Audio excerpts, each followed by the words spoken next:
Hello friends, আসসালামু আলাইকুম। Electrical war চ্যানেলে আপনাকে স্বাগতম। আপনাদের সাথে আছি আমি সাফায়াত মোহাম্মদ। তো আজকে আমরা আলোচনা করব ম্যাগনেটিক কন্ডাক্টর নিয়ে, অর্থাৎ ইন্ডাস্ট্রিয়াল কাজে 400 ভোল্টের কাজে কিংবা এলটি প্যানেলে, পিএফআই প্যানেলে বা অনেক ডিবি বোর্ডে মোটর কন্ট্রোলিংয়ে আমরা কাজ করে থাকি বা অটোমেশনের যে কাজগুলো করে থাকি তা ম্যাক্সিমামই হচ্ছে আমাদের ম্যাগনেটিক কন্ডাক্টরের কাজ। অর্থাৎ আমাদের অটো কন্ট্রোলিংয়ের হাতে করি শুরু হয় আসলে ম্যাগনেটিক কন্ডাক্টর দিয়ে।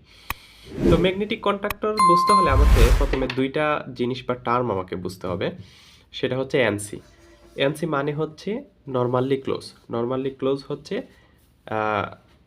এই ম্যাগনেটিক কন্ডাক্টরটাকে পাওয়ার দেওয়ার আগে যে অবস্থায় থাকে, অর্থাৎ এটার দুইটা হোল্ডিং কয়েল আছে এখানে। তো এই হোল্ডিং কয়েলে পাওয়ার দেওয়ার আগে যে কন্ডিশনটা থাকে সেটা হচ্ছে নর্মালি ক্লোজ। আর নর্মালি ক্লোজে হচ্ছে দুইটা কন্টাক্টের মধ্যে শর্ট সার্কিট করা থাকে বা একটা সংযোগ থাকে। নর্মালি ওপেন হচ্ছে মানে দুইটা কন্টাক্টের মধ্যে কোনো সংযোগ নাই।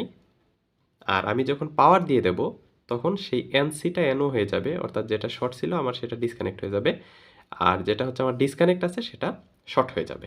তো এটা হচ্ছে মূল বেসিক। এতটুকু বেসিক যদি কারো কাছে না থাকে তাহলে ম্যাগনেটিক কন্ডাক্টর বুঝে লাভ নাই, বা তার অটোমেশন বলেন কিংবা 440 কাজ বলেন কোনো কিছু সে বুঝতে পারবে না।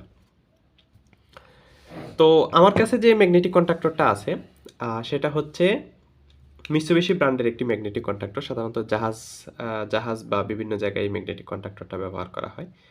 তো ম্যাগনেটিক কন্ডাক্টরটা আমরা যদি দেখি তাহলে হচ্ছে প্রথমে আমাদেরকে দেখতে হবে যে প্রত্যেক ম্যাগনেটিক কন্ডাক্টরে একটা হোল্ডিং কয়েল থাকে। এই হোল্ডিং কয়েলে হচ্ছে আপনার এ ওয়ান আর আরেকটি হচ্ছে এ2। তো এই দুইটা জিনিস হচ্ছে প্রথমে খেয়াল রাখতে হয় যে আমার হোল্ডিং কয়েলটা কোথায় আছে, আর হচ্ছে আমার হোল্ডিং কয়েলটা কত ভোল্টেজের। তো হোল্ডিং কয়েলটা হচ্ছে এটা হচ্ছে 220 ভোল্টের বা 230 বলি, অর্থাৎ তাহলে হচ্ছে আমরা সিঙ্গেল ফেজের কানেকশন দিয়ে এটা চালাইতে পারবো এই হোল্ডিং কয়েলটাকে, অর্থাৎ এই ম্যাগনেটিক কন্ডাক্টরটাকে। তো আমি যদি এই ম্যাগনেটিক কন্ডাক্টরটাকে কানেকশন দিই তাহলে কি হবে? তো ম্যাগনেটিক কন্ডাক্টরকে যদি আমি কানেকশন দিই তাহলে হচ্ছে এনসি যে কন্ডিশনটা আছে সেটা এনও হয়ে যাবে আর এনওটা এনসি হয়ে যাবে।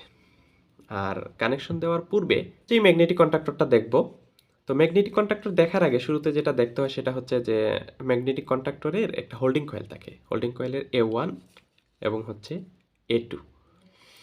আর হচ্ছে আপনার থ্রি ফেজ মোটরে কানেকশন দেওয়ার জন্য বা বিভিন্ন জায়গায় পাওয়ার দেওয়ার জন্য 3টা ইনপুট থাকে আর 3টা আউটপুট থাকে। এটা হচ্ছে মেইন কন্টাক্ট। আর আপনার 13 এবং 14 নাম্বার এবং 21 এবং 22 নাম্বার এগুলো হচ্ছে আমার অক্সিলারি কন্টাক্ট। অনেক ম্যাগনেটিক কন্ডাক্টরে পাশে ছোটো হিসাবে থাকে, বা অক্সিলারি কন্টাক্ট চাইলে আপনি অ্যাডও করতে পারেন বিভিন্ন ম্যাগনেটিক কন্ডাক্টরের। তো R1 S3 এবং হচ্ছে T5 এই তিনটা হচ্ছে তিনটা ম্যাগনেটিক কন্ডাক্টর, U2 B4 এবং W6। এটা হচ্ছে তার আউটগোয়িং, এটা ইনকামিং, আর এই তিনটা হচ্ছে আউটগোয়িং। আর এদিকে 21 22 আর হচ্ছে 13 14 এই দুইটা হচ্ছে আমার অক্সিলারি কন্টাক্ট। তো এই ম্যাগনেটিক কন্ডাক্টর সচরাচর খুব কমই ব্যবহৃত হয়। আর এখন নর্মালি আমার কি হবে? নর্মালি হচ্ছে যদি আমি হোল্ডিং কয়েলে পাওয়ার না দিই তাহলে আমার এই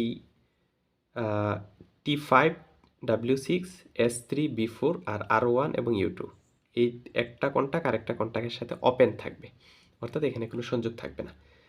S3 এবং B4 এর মধ্যে কোনো সংযোগ থাকবে না, এবং হচ্ছে R1 এবং U2-র মধ্যে কোনো সংযোগ থাকবে না।